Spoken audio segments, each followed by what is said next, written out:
আসসালামু আলাইকুম। কেমন আছেন সবাই? আশা করি সবাই ভালো আছেন। আজকে আমি দেখাবো কিভাবে TP-Link রাউটার কনফিগার করতে হয়। তো আমি প্রথমে রাউটারটা কানেক্ট করে নিলাম।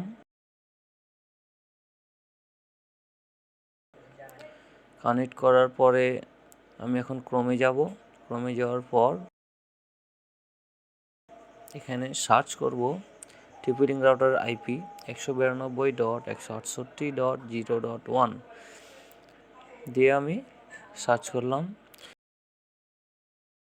TP-Link-এর ইউজার নেম পাসওয়ার্ড চাইছে এখানে, এটা ডিফল্ট থাকে অ্যাডমিন। তো আমি অ্যাডমিন লিখে নিলাম, এটা রাউটারে ঢোকার জন্য পাসওয়ার্ড। তারপর আমি কুইক সেট আপ থেকে আমি সব কিছু সম্পূর্ণ করব। আমি নেক্সট করব, সব কিছু নেক্সট করার পর এনে PPOE কানেকশান সিলেক্ট করে আবার নেক্সট করব। এখানে আপনার ISP থেকে যে ইউজার নেমটি আসে সেটি বসানো হবে এবং ইউজার নেমটি বসার পর পাসওয়ার্ডটা কনফার্ম করতে হবে।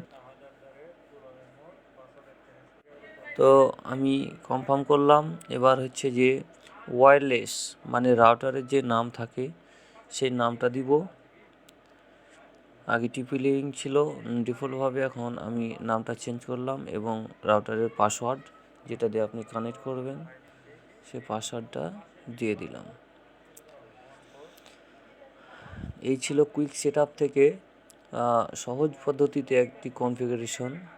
আশা করি সবাই বুঝতে পেরেছেন রাউটার কিভাবে কনফিগার করতে হয়। মূলত রিসেট যদি আপনারা দিয়ে ফেলেন রাউটার থেকে, তো আপনি এইভাবে কনফিগার করলে আপনি লাইনটা আবার অনলাইন হয়ে যাবে। হ্যাঁ, তো ঠিক আছে, ভালো থাকেন সবাই। আসসালামু আলাইকুম।